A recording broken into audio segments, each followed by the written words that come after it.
So today is September 11th, which is a somber day in American history. And I realized my mom and I have never talked about where we were on September 11th when the incidents happened. So I'm going to start with you. Mona, say hi. Hi. Okay. Where were you when the planes hit?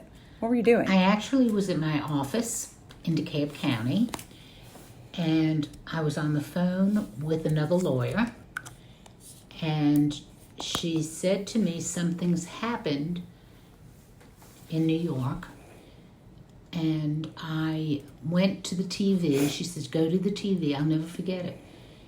And I saw the buildings fall, and I thought, no matter where I live and no matter where I move, I am a New Yorker from birth. And I stood there and I couldn't speak because that was my hometown. And my nephews lived in the city. And my cousins live in the city. And I just thought, oh my God, how can that happen to the United States of America? And did you call anyone? I did. I called my sister-in-law to find out where my nephews were. Yeah. And the lines were all down because everybody was calling everybody to find out where they were on 9/11. It changed us. It changed the whole country. It was a tragedy.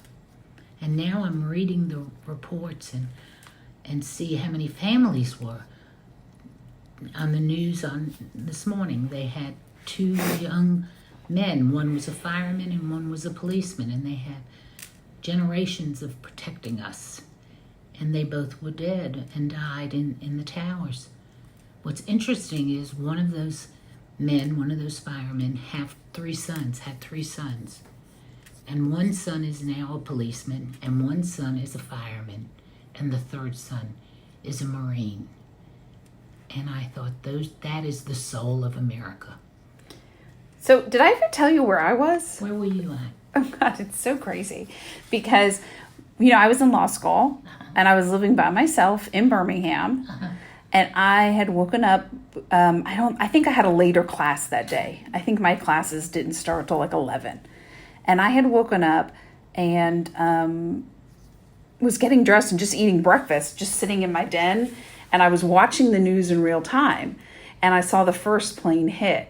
And I am not making this up. It's going to sound crazy, but I knew it was a terrorist. Wow. I knew right away. And I think it's I don't know if it's because we're Jewish. I don't know if it's because I've lived in Israel.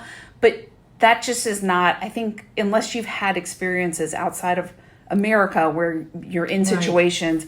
Because on a side note, when we were in Israel, not to freak you out, but when we were in high school in Israel, we were on the bus once. And when we had left a part of Israel, I can't remember if it was the Golan Heights, because things have changed as to where you can and can't go throughout the years.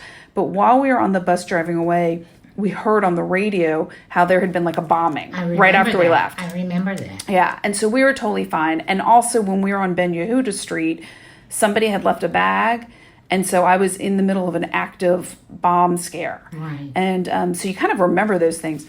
But when the plane hit, I knew. I was like, there's no way. That's not an accident. It's not a pilot having a heart attack. I mean, somebody just drove a plane into the tower to kill people. What's so interesting, if I can just interrupt for a second, I had not been to Israel. I sent Daddy and I sent both you and your sister to Israel.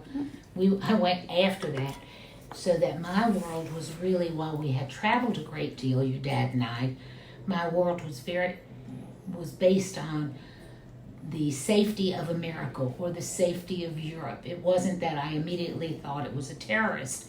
And I thought, being a New Yorker, I said, those buildings can't fall. The camera, I said to the woman I was speaking to on the phone, this other lawyer, the NBC camera must be shaking.